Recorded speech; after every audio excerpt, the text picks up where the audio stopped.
Jusqu'à 9h, Good Morning Business.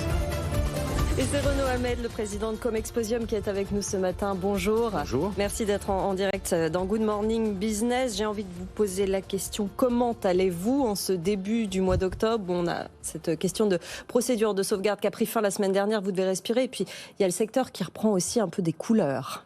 Surtout, oui, ça va beaucoup mieux qu'il y a quelques mois. Parce que entre la fin du salon agriculture, il y a à peu près 18 mois, et le mois de septembre, l'activité, elle était réduite à presque zéro. À zéro, oui. Voilà. Donc là, on redémarre et on est content. Une centaine d'événements programmés, c'est ça à peu près sur l'année qui vient? Non, sur les 3 prochains mois. Sur les 3 prochains mois. Ouais. C'est énorme. Oui, c'est énorme. Parce qu'il y a du rattrapage dedans, c'est ça ou pas? Alors, il y a un peu de rattrapage, et puis il y a des événements récurrents. On a pas mal, on a des salons de l'étudiant, on a des assises de la sécurité en ce moment, Millipol la semaine prochaine, des salons de comité entreprise. Enfin, on a beaucoup. C'est intéressant parce que dans d'autres secteurs comme le vôtre, côté sinistré, par exemple les spectacles, il y a du rattrapage. On avait reçu les dirigeants de l'Arena, que ce soit à Bercy ou à la Défense, et les carnets de commandes sont pleins parce qu'il faut rattraper plein de concerts qui avaient été annulés. Vous, c'est pareil pour les événements? C'est la même chose. On essaye de tout tenir de façon générale à jauge plus réduite. Parce qu'on a moins de public sur nos événements, moins de public, majoritairement moins d'exposants parce que l'étranger est un peu fermé, un peu moins de visiteurs parce que les étrangers aussi, en termes de visiteurs, ne peuvent pas venir, mais sur le fond, il redémarre, on est à peu près à 50-60% de ce qui ça aurait été normal. Mais alors vous allez vers une formule hybride pour la suite et puis pour tout le temps finalement, ou alors vous reprenez totalement en physique, les entreprises, les exposants, ils vous disent quoi pour la suite? Alors à 80%, les exposants disent d'abord il faut du présentiel. Ouais. Ensuite, la crise, c'est toujours un accélérateur de tendance. Donc ce qu'ils ont dit pendant cette crise, au début, on se disait est-ce qu'on va être totalement disrupté, est-ce qu'on va devenir full digital? Non.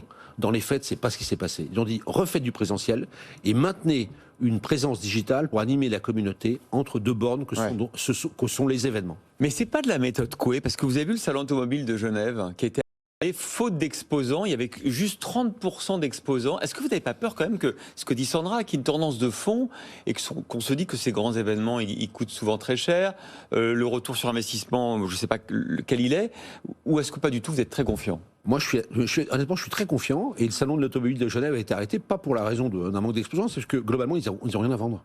Mais oui, mais ils ont dit que 30% seulement des constructeurs s'étaient manifestés. Oui, mais parce qu'il n'y a rien à vendre. Parce qu'il n'y a plus de voitures. Il n'y a plus de voitures, il n'y a plus de composants, il n'y a plus de nouveaux modèles.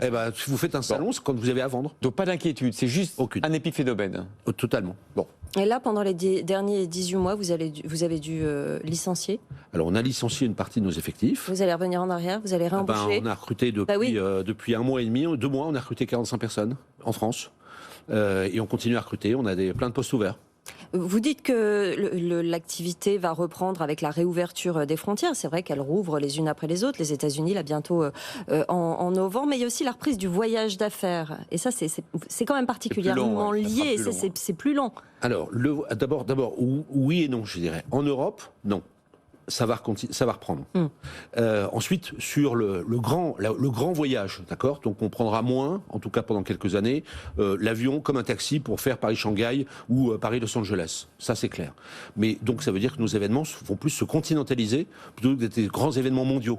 Mais vous savez, l'Europe, c'est déjà un grand territoire, ça permet d'accueillir beaucoup de choses. J'ai quand même vu que, je ne sais pas d'où vient ce chiffre, mais que le secteur de l'événementiel ne retrouverait son niveau d'avant-crise qu'en 2024. Est-ce que vous êtes d'accord avec cette prévision? Je souscris totalement.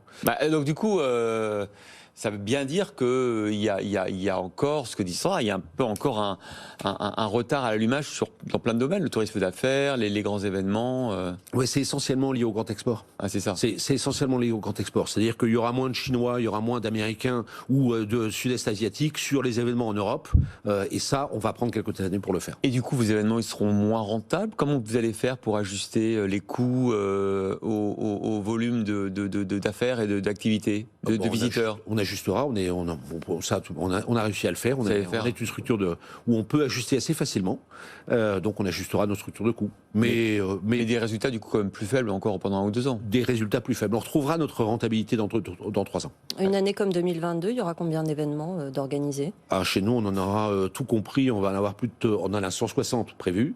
Non compris les salons de l'étudiant où il y en a 100, et je le considère comme un seul, ou les salons de comité petite entreprise chez nous, un seul seulement. Et ce que vous dites, c'est que ce qui est rassurant, c'est que cette reprise, ça draine aussi la reprise des hôtels, des taxis, de toute l'activité alentour. C'est 20 milliards d'euros de retombées pour la France, ce qui est énorme.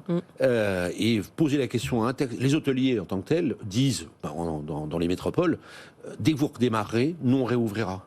Parce que c'est 50% du taux d'occupation des hôtels. Ouais. Les taxis, même chose. Vous avez intérêt à redémarrer vite parce que, si j'ai bien compris, vous ne bénéficiez de plus aucune aide maintenant du gouvernement. C'est terminé. Terminé. C'est terminé. Ni chômage partiel, ni rien du tout. Le chômage, on n'en a plus besoin parce que les équipes, là, elles travaillent beaucoup, pour être très clair. Donc le chômage, c'est fini. Ensuite, on a eu quelques aides. Les ETI ont été un peu moins aidés que les PME, TPE. Ouais.